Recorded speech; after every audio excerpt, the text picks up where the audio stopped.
Sekta ya uvuvi imeendelea kuwa nguzo muhimu katika kukuza uchumi wa taifa letu, ambapo katika mwaka 2024 sekta hii ilichangia 1.6% ya pato la taifa na kukua kwa 2.3%. Aidha, sekta ya uvuvi imeendelea kunufaisha Watanzania wapatao milioni 6 katika mnyororo wa thamani, wakiwemo wavuvi 205,556 na wakuzaji viumbe maji 53,992.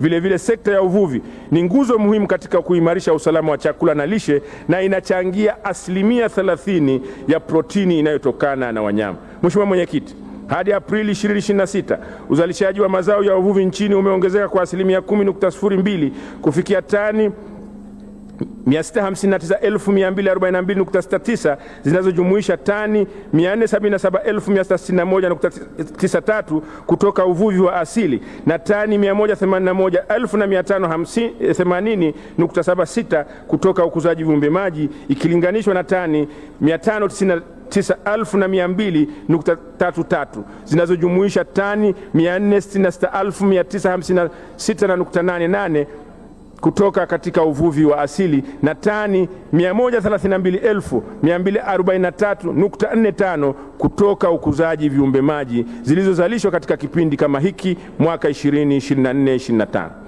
Vilevile, hadi Aprili 2026 tani 37,988.30 za mazao ya uvuvi zenye thamani ya shilingi bilioni 493.16 na samaki wa mapambo 209,772 wenye thamani ya shilingi bilioni 2.46 waliuzwa nje ya nchi na kuingizia taifa mrabaha wa shilingi bilioni 13.42. Aidha, ulaji wa samaki nchini kwa mtu kwa mwaka umeongezeka kwa 27.8% kutoka kilo 7.9 mwaka 2024-2025 hadi kilo 10.1 mwaka 2025-2026. Taarifa